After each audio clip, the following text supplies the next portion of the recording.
you see, it's all that matters. If this song touches your heart, fills your heart, it becomes a blessing in your life.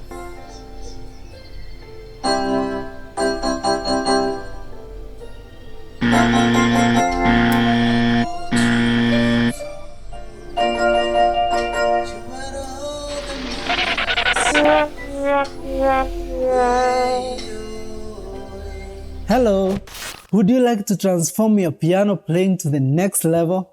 And best of it, at the comfort of where you are? Then it has been made easier. The price is just hitting the subscription button. Just hit the subscription button below and these lessons could transform your piano playing to the next level. So without wasting much time, let's do this. Once again, it's Moremi here from eMusic School with a new exciting lesson that should equip you with the knowledge to play like your favorite musicians. Earlier on, we talked about forming chords using musical intervals, and today we are going to use that knowledge to come up with at least the most used chords in the music industry. And to make it more exciting, apply it to the song we just heard. Yes, applying to that song. You play exactly like that song. Let's now dive into forming, naming, and shining with our chords. We shall form 3 major chords and 1 minor chord using our previous musical knowledge. But before that, let's sort out something important for those that have begun playing music. Actually, if you are, I would encourage you to hit that subscribe button so that you can gain a lot from this channel. Let me ask, do you hear musicians mentioning A sharp, B, F? You wonder, why don't they mention J, P, O, X? Personally, I've come across musicians who tell me that they love playing on black notes only, while others claim to love playing on white notes only. It is almost impossible to play a song on black notes, but very doable on the white notes. Do you want to know why? Let's clear that now. Okay, we have different types of piano and they vary in size.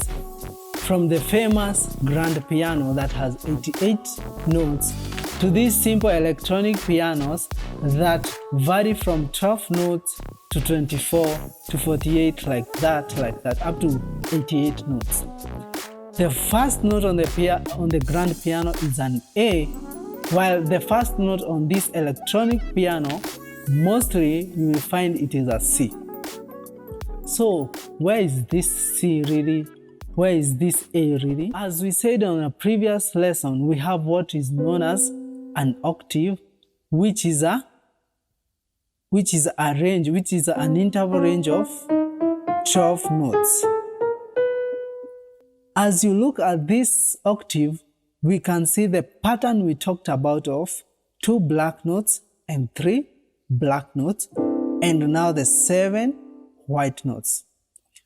Within the first note of these 7 white notes, which is the first note after the pattern of 2 black notes, that is the note that is known as a C note. This is a C note. In music, we use the first 7 letters of the alphabet, that is from A to G. And I've said this first note is known as a C.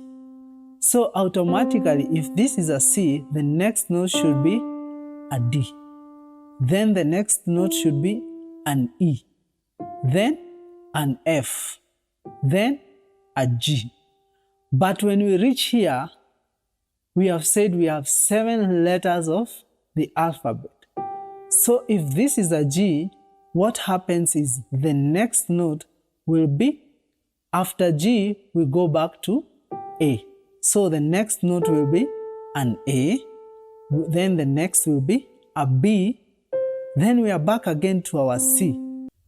Back to C. Now we have a C, a D, an E, a F, a G, A, a B, and C again, like it is just a repetition of that across the keyboard. So our 7 notes each has its own letter of the alphabet, and we say there are only 7 letters. So we have exhausted the letters of the alphabet needed in music. But I know you're wondering, what about this? What about the black notes? What are the names of those black notes? The black notes don't have a name at all. Yes, they don't have a name. They are just there by accident. And so because of that, we call them accidentals. So all the black notes are accidentals, and they derive their names from the white notes. Because each white note takes the 7 letters of the alphabet we talked about, they are known as the natural existing notes. So we have 7 naturally existing musical notes, which are A to G. The black notes don't have any name and derive their names from the 7 natural white notes. So how is that possible? Each time on the piano you're moving on your right from here to here, or here to here, or here to here, what you're doing is something called sharpening the notes. Moving on your right, you're sharpening notes. All this, when I'm moving like this, I'm sharpening the notes. Anytime you're moving on your left, it is known as flattening the notes. Like from here to here to here, all this I'm flattening notes. I hope you get that. Moving on your right, you sharpen notes. Moving on your left, you flatten notes. So let's pick one note. Let me pick this D. This is the D note.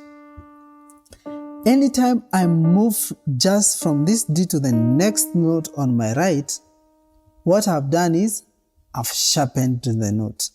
Anytime I move from the D to the left, I'm flattening the note. So from D to this one, I've sharpened the note. From D to this one, I've flattened the note. And we have said the black notes derive their names from the natural existing white notes. So if this is a D, if I move here, this one will be called a D that is sharpened, or what you hear as a D sharp. If I move from here to here, this is known as a D that is flattened, or a D flat. But there's something I want you to notice here. I've moved from this D to this note, which now this one has become a D sharp. But also there is this note, which is the E note, and I can move from it to this, to the same note that I moved to when I was on D. So I move from E to this one, and now it becomes an E that is flattened. So this note is known as an E flat or a D sharp. Yes, it can have 2 names. So the black notes are known as enharmonic notes because they can have more than 1 note name. So this one can be a D sharp or an E flat. So let's take another note. Let me take a G. If I move a G on my right, this one becomes a G sharp.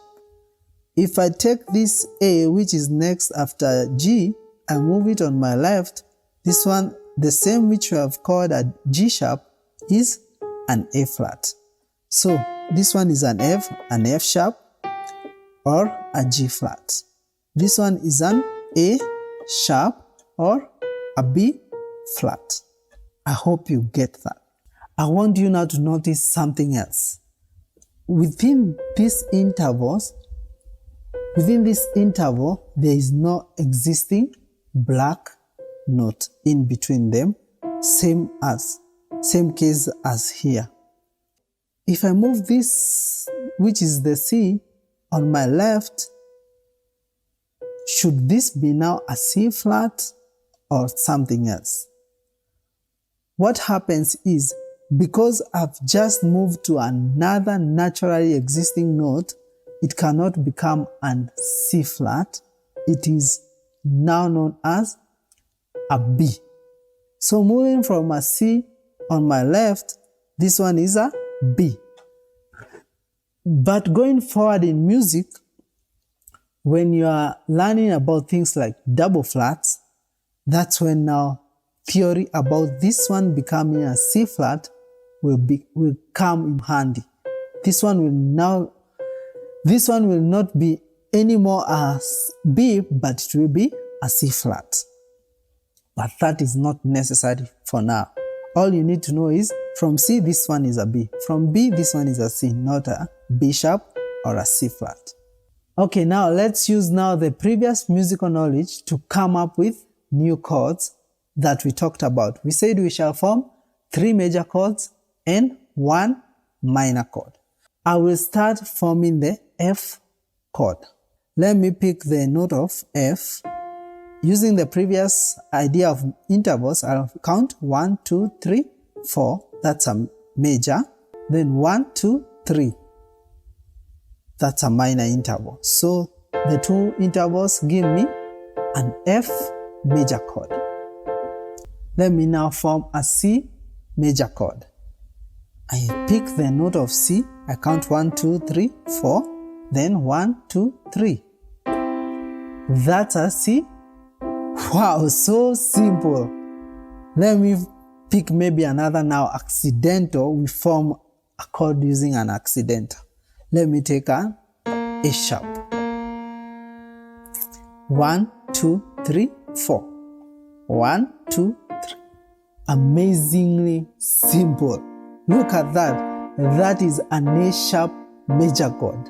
We have formed an F chord. We have formed a C chord. Now we have formed an A sharp major chord. Let's spice the 3 chords with a simple minor chord. I'll pick a D. Let me do a D minor chord. So this is the note of D. I count 1, 2, 3, the opposite of major. Then 1, 2, 3, 4. Voila! So simple. That's a D minor chord. So we have an F major chord, an A sharp major chord, a C major chord, and now we even have a D minor chord. I want to believe that was so easy. With those chords, you can play 92% of all your favorite songs. Hello, today I'm privileged to be joined by my brother here from eMusic School, who will be helping me out in doing this amazing cover of an amazing song by GUC known as It's All That Matters. I hope this song touches your heart and becomes a blessing in your life.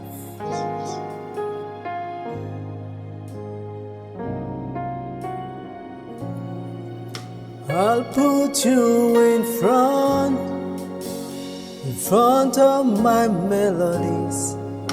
You are all that matters. You are all that matters. I'll make room for 2. You and I, Jesus. You are all that matters. You are all that matters. Oh, way, oh, way. You are all that matters. Oh, way, oh, way. You are all that matters. Wow! Thank you so much for making it to the end of this video. And remember, as we always say, there are 3 things that are so costly in this world and demand to be paid for dearly. These are ignorance, fear, and doubt. Flee away from them at all costs. I love you so much for the great support that you're offering me. Without you, without your subscription, this channel cannot be as it is. So until the next lesson, cheers!